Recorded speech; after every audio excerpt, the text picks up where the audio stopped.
Discuss with Democratic Congressman Ted Lieu. Congressman, thank you so much for joining us this Sunday evening.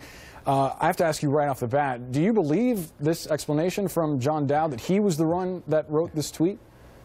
Thank you, Boris, for your question.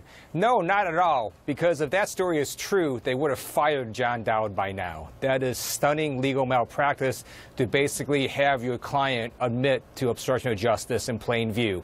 But even if John Dowd wrote that tweet, it doesn't absolve Donald Trump. If a lawyer writes something for me and I tweet it out, I've owned that statement. Or if a lawyer tells me to say something and I actually say it, I've owned that statement. So the White House is rapidly trying to spin that tweet because they're very freaked out about its consequences. So, sir, you're making the case that this is a legal admission. In other words, this is evidence that could be presented against the president in court? Absolutely. And the President of the United States has on more than one occasion admitted to the central elements of obstruction of justice. As you remember, he went on national TV and said the one thing his attorneys would have told him never to say, which is that basically he fired James Comey because of the Russia investigation. And now we know that he knew Michael Flynn lied to the FBI, and he was still trying to get the FBI to drop their case against Michael Flynn. So, Congressman, you're on the House Judiciary Committee. We heard Dianne Feinstein suggesting that the Senate Judiciary Committee, its counterpart in the Senate, may be building an obstruction of justice case. Are the House and Senate investigations at this point doing something that Robert Mueller's FBI probe is not doing? Is there something that perhaps you guys are working on that isn't in his purview? There's no reason that you couldn't have parallel investigations happening, and I'm pleased the U.S. Senate is proceeding that way. I think it's now time for the House Judiciary Committee to investigate the President of the United States. We're looking at obstruction of justice just staring us in the face, and it's a dereliction of duty to not investigate. Well, sir, you have put out this tweet as potentially evidence of President Trump obstructing justice. If he knew that Michael Flynn lied to the FBI, then his asking of James Comey would be considered obstruction of justice. But really, James Comey's testimony is all that we have to go on in terms of that reporting. So do you have any other concrete evidence that the president obstructed justice? Because right now it's just he said, he said. Well, we also have the president saying on national TV he fired Comey because of Russia investigation. And we have a New York Times article reporting what the president told Ambassador Kislyak. He said that he felt great pressure from the FBI investigation. He fired Comey to relieve that pressure. And that account has not been disputed by the White House even to this day. So we have actual words from the president incriminating himself. And I'm a former prosecutor. I can tell you the obstruction of justice statute is very broad. You don't actually have to stop an investigation. You just have to endeavor to influence an investigation. And the president certainly tried to do that.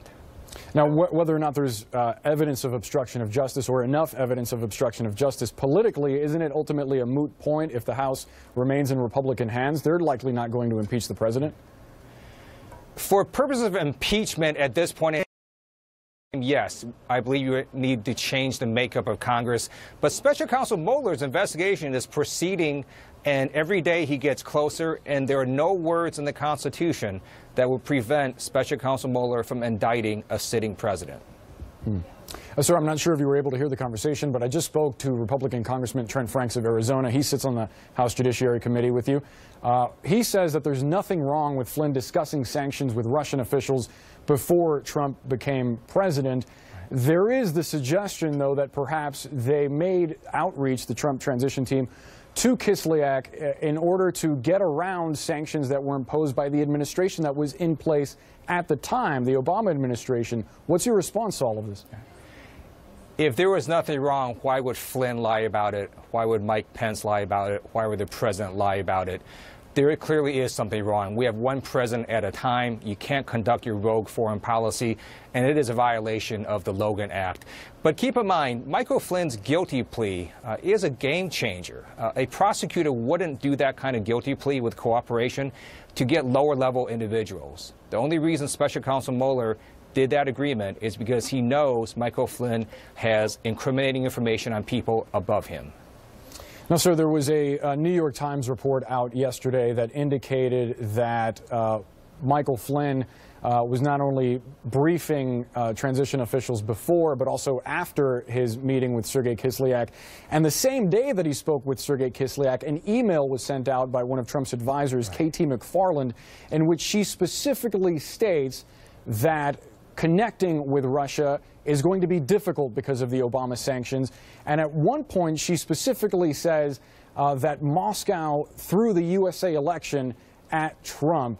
Now, a White House attorney says that she was referring to how Democrats were going to spin the perception that Russia helped Trump get elected. How do you see that email specifically and the revelation that it was clear that the Trump transition knew that Michael Flynn was talking to Sergei Kislyak? With documents and emails, we're seeing the unraveling of the mountain of lies by the Trump administration and Trump campaign. As you remember, for the longest time, they denied any communications with the Russians. And now we know there's been several communications, and some of them are very detailed, asking, for example, for dirt on Hillary Clinton with Donald Trump Jr., Paul Manafort, and Jared Kushner in that meeting. You now have this email from Katie McFarland. You have what Flynn has done. So it's possible that every single Trump campaign official had mass amnesia about one topic, Russia, or something very bad happened last year. And Congressman, one final question before we go. Has anyone on the House Judiciary Committee reached out to talk to Katie McFarland? Not yet, but you can bet we're going to do that this week when we go back into session. All right, Congressman Ted Lieu, we have to end the conversation there. Thank you so much for the time again, Congressman.